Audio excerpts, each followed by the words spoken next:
Halo adik-adik semua, selamat hari Minggu. Hari ini, di pagi ini, kita mau beribadah, memuji Tuhan, mendengarkan firman Tuhan, dan juga memberikan persembahan. Mari kita mempersiapkan diri kita dengan baik.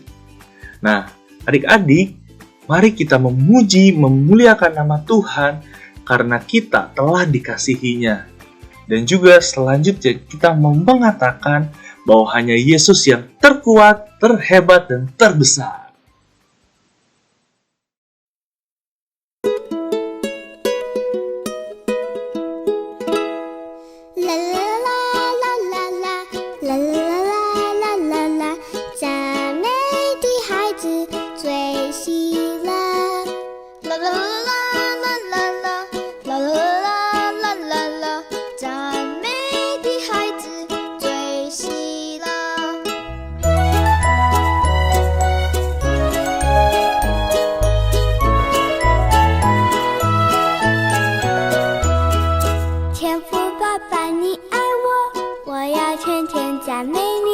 大声欢呼，感谢你，天天来爱你。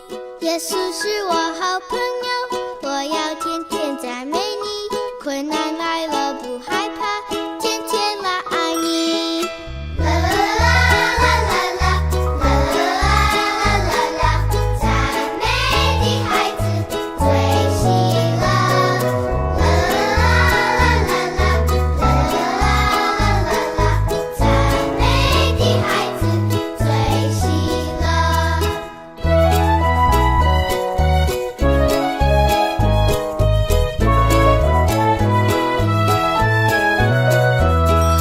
天父爸爸你爱我，我要天天赞美你，大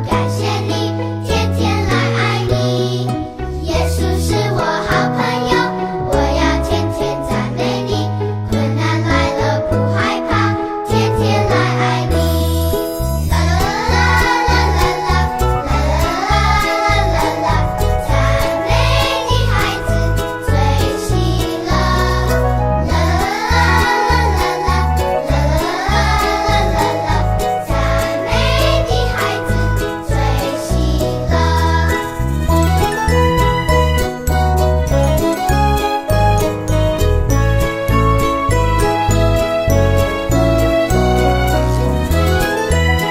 爱你。啦啦啦啦啦啦啦啦啦，赞美的孩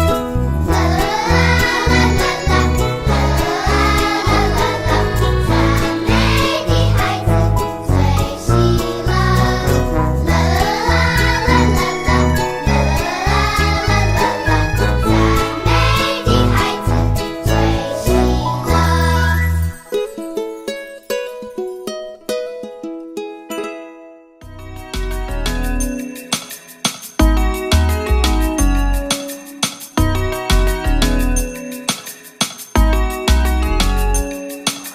Kuat-kuat yang terkuat, hebat-hebat yang terhebat, besar-besar yang terbesar, itulah Tuhan Yesusku. Kuat-kuat yang terkuat, hebat-hebat yang terhebat, besar-besar yang terbesar, itulah Tuhan Yesusku. Yesus yang terkuat, Yesus yang terhebat, Yesus yang terbesar-besar, tiada tandingannya.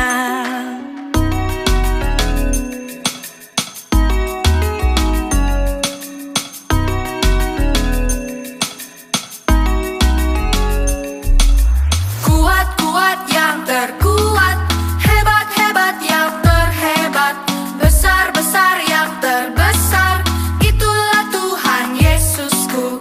Kuat-kuat yang terkuat, hebat-hebat yang terhebat, besar-besar yang terbesar, itulah Tuhan Yesusku. Yesus yang terkuat, Yesus yang terhebat, Yesus yang terbesar-besar, tiada tandingannya.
kita telah mengucap syukur dan juga memuliakan, meninggikan nama Tuhan Yesus, sekarang saatnya kita mempersiapkan hati kita untuk mendengarkan firman Tuhan.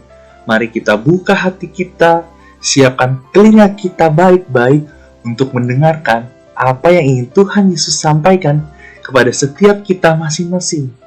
Mari kita siapkan hati kita, siapkan telinga kita untuk mengenal Tuhan Yesus lebih dalam. Mari kita nyanyikan satu buah lagu sebelum kita mendengarkan firman Tuhan. Ajarku mengerti.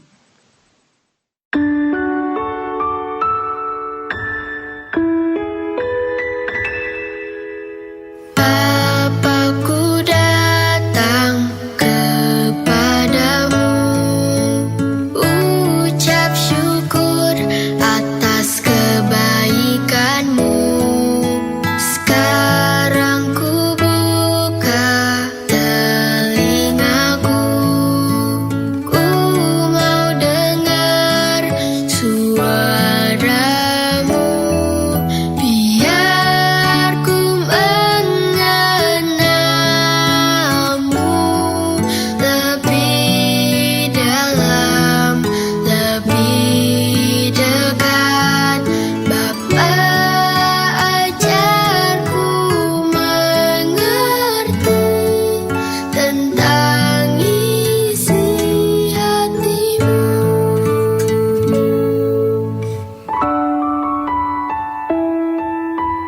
Bapakku datang kepadamu, ucap syukur atas kebaikanmu.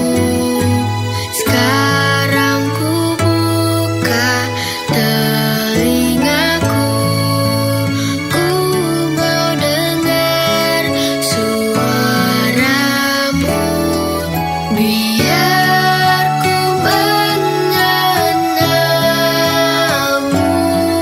lebih dalam, lebih dekat. Bapa, ajarku mengerti tentang isi hatimu. Bapa, ajarku mengerti tentang isi hatimu.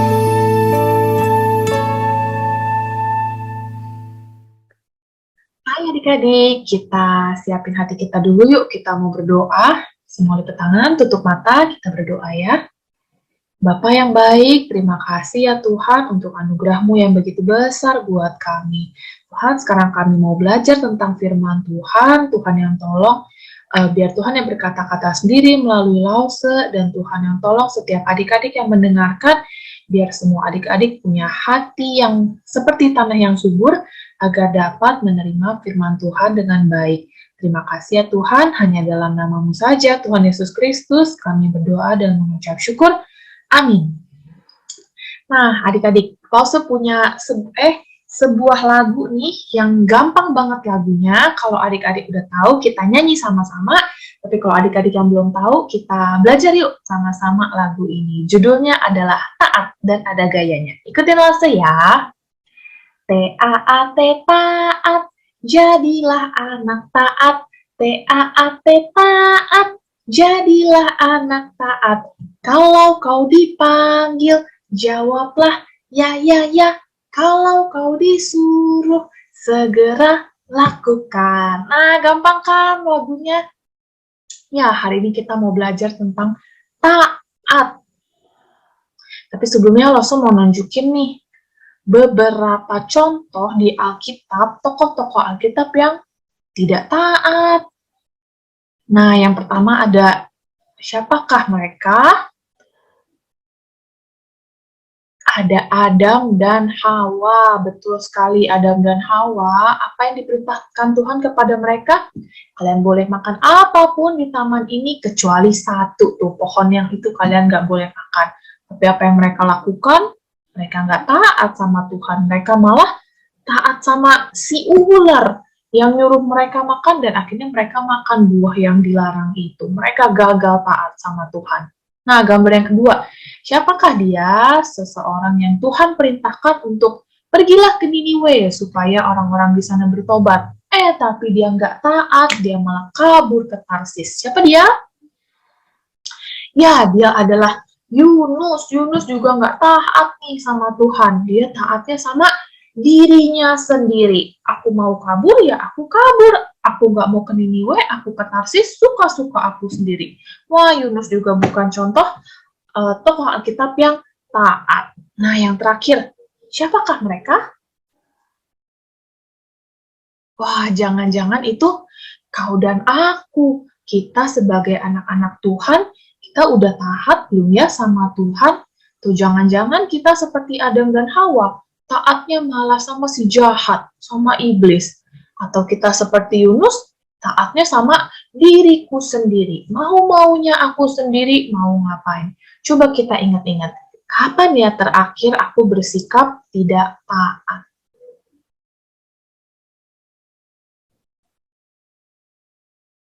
Ya, kita semua pernah gagal ya, kita semua pernah nggak taat. Tapi hari ini kita mau belajar nih, sama-sama dari salah satu tokoh Alkitab lagi, yang bernama Paulus. Siapakah Paulus? Wah, mungkin sebagian besar adik-adik di sini udah tahu ya. Aku tahu, Lause, aku udah sering dengar cerita tentang Paulus.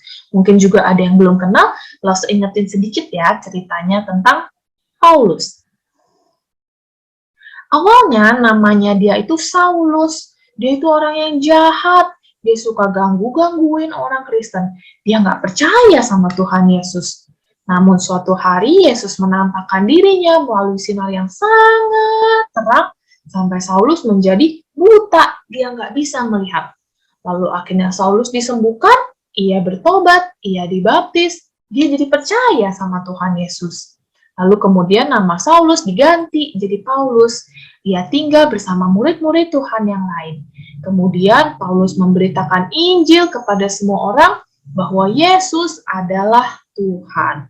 Nah, hari ini kita mau belajar khusus dari Kisah Para Rasul 16 ayat 4-12. Kita mau belajar dari Paulus, tokoh Alkitab yang taat pimpinan Tuhan saat melakukan perjalanan ke Makedonia bersama teman-temannya, ada Timotius dan Silas. Mereka mengabarkan Injil disertai tuntunan Roh Kudus. Begini ceritanya.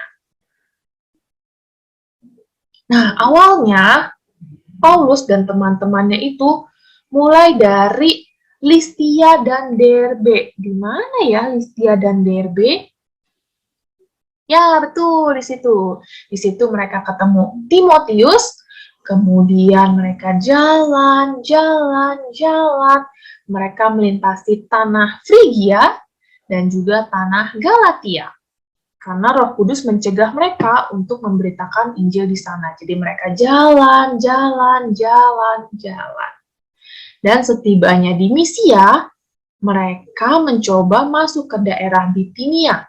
Tapi Roh Kudus juga tidak mengizinkan mereka ke sana. Akhirnya mereka jalan lagi, pindah sesuai yang Tuhan kehendaki. Wah, pusing nggak ya jadi Paulus dan kawan-kawan? Jalannya jauh, ke sana, ke sini, dicegah sama Roh Kudus. Tapi karena ketaatannya, tentu saja mereka nurut dan taat. Kemudian, setelah melintasi Misia, mereka sampai di Troas. Wah, akhirnya ada titik terang nih. Pada malam harinya, tampaklah oleh Paulus suatu penglihatan. Ada seorang Makedonia berdiri di situ dan berseru kepadanya, katanya, "Menyeberanglah kemari dan tolonglah kami."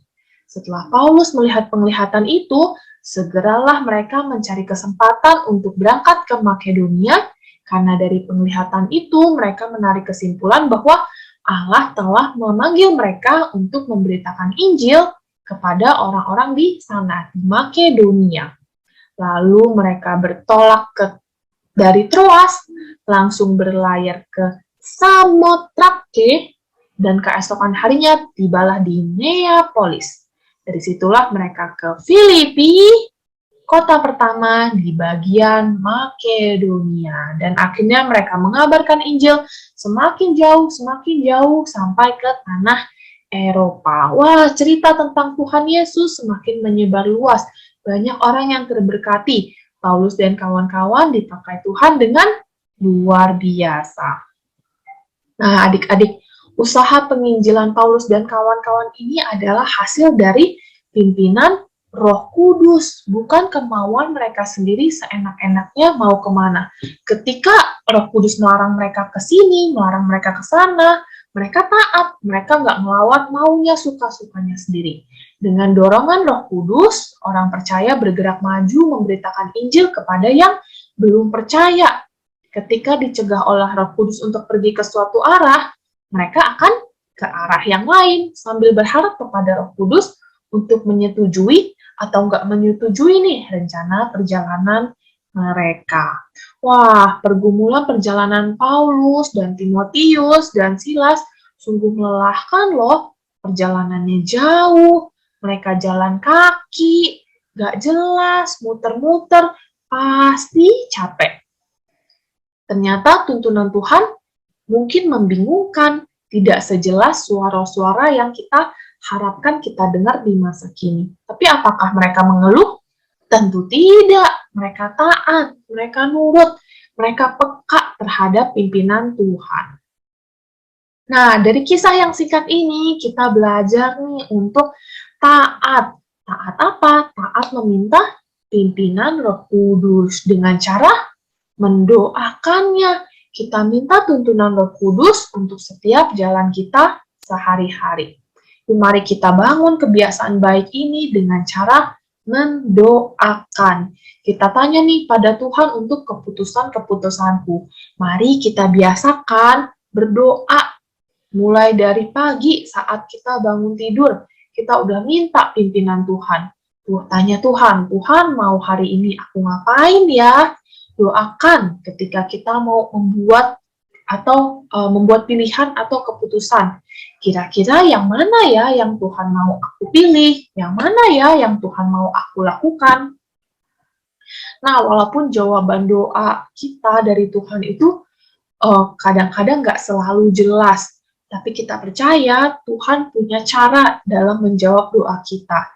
Kita minta kepekaan untuk mendengar-dengar jawaban Tuhan untuk kita. Nah, tapi kenapa sulit ya untuk taat ya? Kayaknya lebih gampang buat nggak taat deh.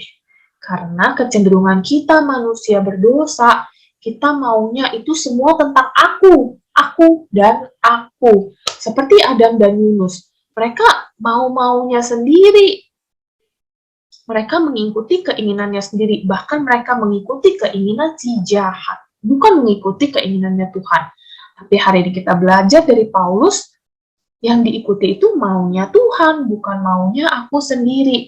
Kita mengesampingkan maunya kita sendiri dan kita mendahulukan maunya Tuhan. Apa yang Tuhan mau kita lakukan dalam hidup ini. Sebab segala sesuatu adalah dari Tuhan, oleh Tuhan, kepada Tuhan.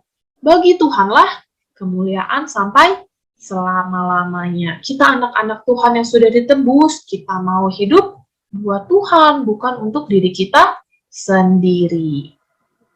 Nah, taat itu juga bentuknya bisa macam-macam ya. Taat ngapain nih? Nah, dari cerita hari ini kita khusus belajar tentang taat memberitakan Injil, taat penginjilan. Bisa melalui cerita tentang Tuhan Yesus kepada teman-teman kita, saudara-saudara kita yang kita tahu belum kenal Yesus. Mereka nggak tahu siapa itu Yesus.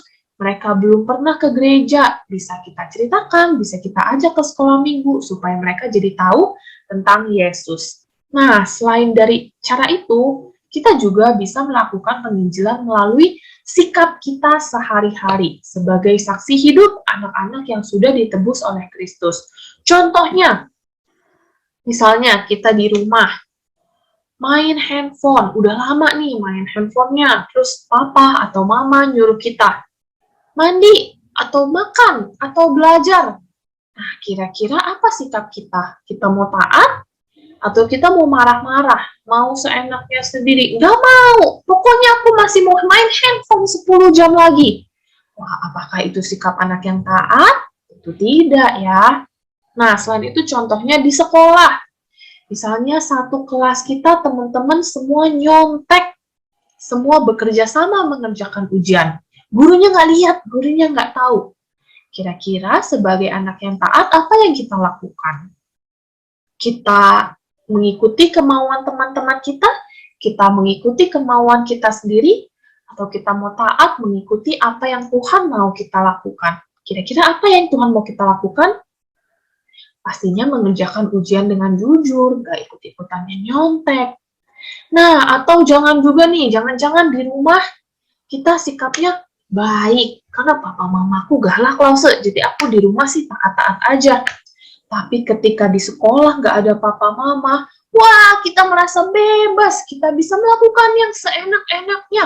Kita gangguin teman, kita ngata-ngatain teman, kita membuli, kita memukul teman, kita menjahati orang-orang. Wah, apakah kalau kita di rumah taat, tapi di sekolah nggak taat, itu artinya kita taat sama Tuhan? Atau justru sebaliknya, kalau di sekolah itu aku anak yang sangat taat. Semua guru-guruku mengenal aku sebagai murid yang sangat baik. Tapi ketika di rumah, wah, aku ngelawan papa mamaku, aku nggak ngedengerin papa mamaku, aku marah-marahin mama aku kalau nyuruh aku belajar atau nyuruh aku ngapain. Wah, adik-adik, kalau taatnya setengah-setengah seperti itu, apa itu artinya kita benar-benar taat sama Tuhan? Kira-kira kalau orang melihat tindakan kita, sikap kita, apakah nama Tuhan dipermuliakan?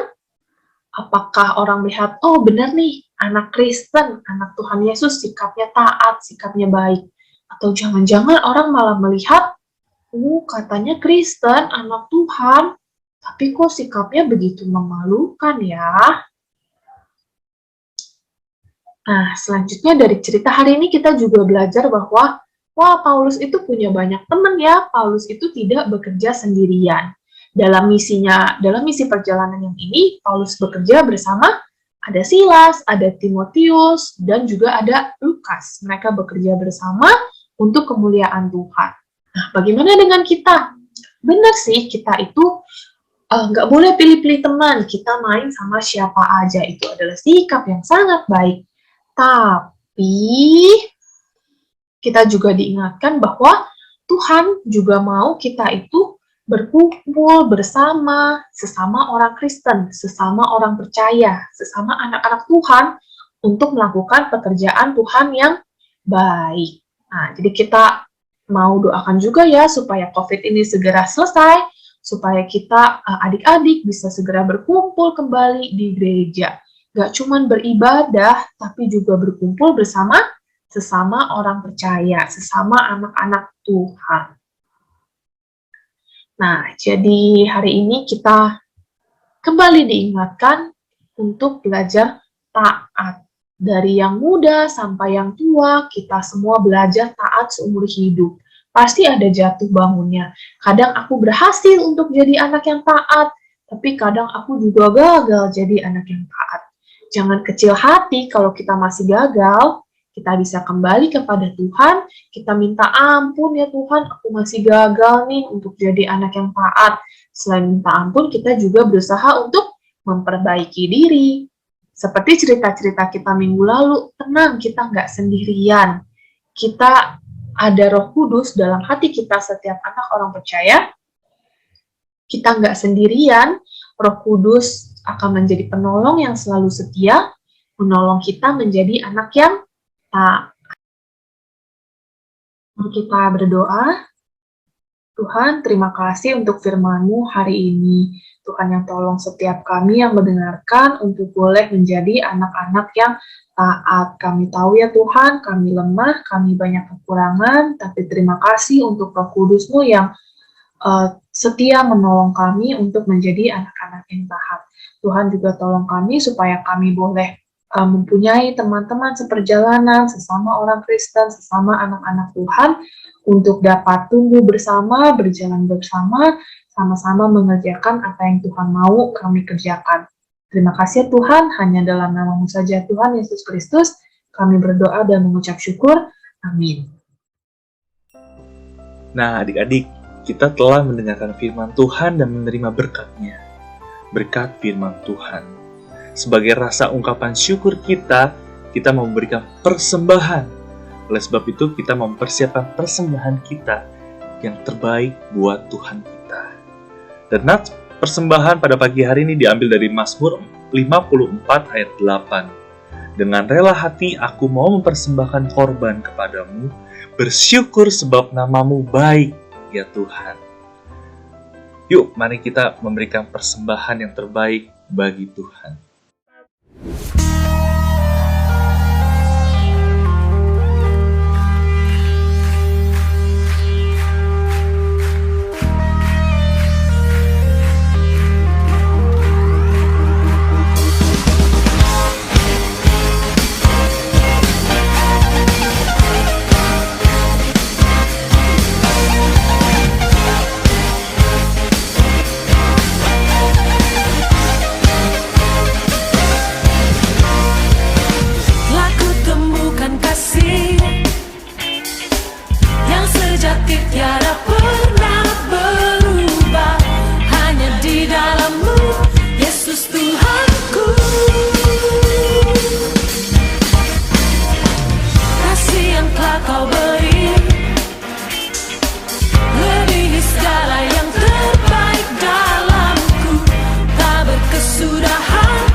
Sebelum kita pindah ke Zoom untuk mengikuti kelas aplikasi, mari kita bersatu di dalam doa.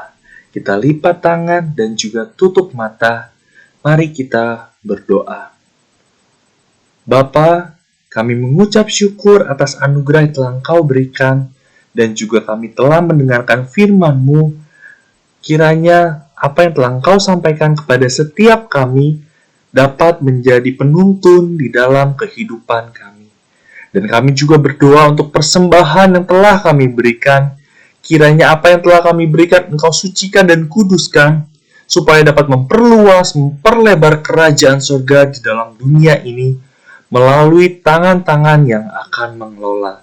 Dan juga kiranya Engkau memberkati setiap kami, memberkati keluarga kami, papa, mama kami, supaya terus ya Bapa, Engkau yang memberkati dan menuntun mereka. Terima kasih ya Bapa. Di dalam nama Tuhan Yesus kami berdoa dan mengucap syukur. Amin.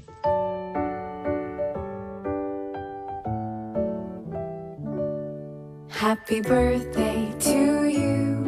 Happy birthday to you. Happy birthday, happy birthday, happy birthday to you.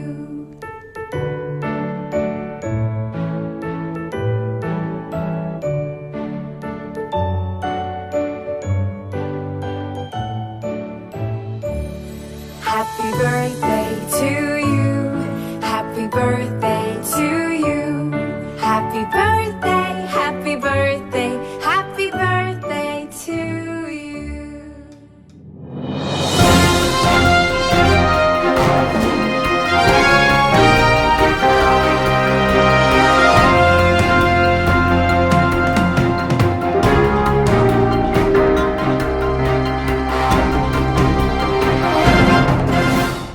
Apa kabar? Dom-dom berharap kalian semua dalam keadaan sehat-sehat dan baik-baik. Nah, kita sekarang dalam masa liburan dan sebelum kita memasuki sekolah, Dom-dom ada kabar gembira. Kabar gembira bagi kita semua. Akan dilaksanakan sekolah Injil liburan. Hore!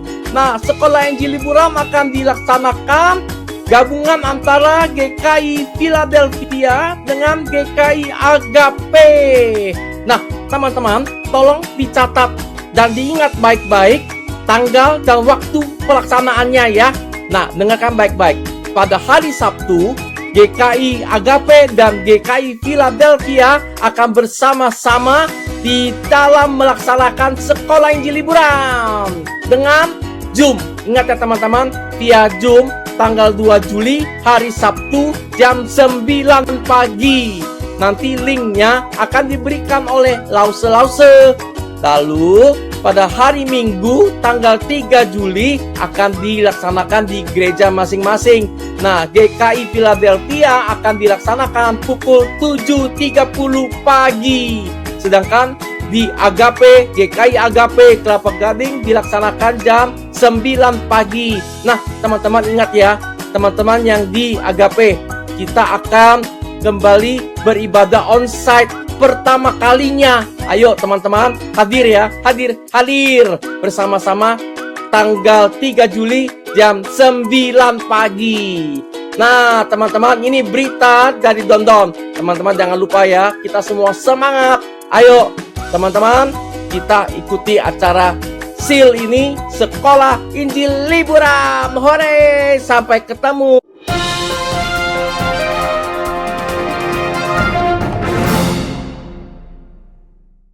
Oke adik-adik, jangan lupa ya, sampai berjumpa di kelas aplikasi. Tuhan Yesus memberkati.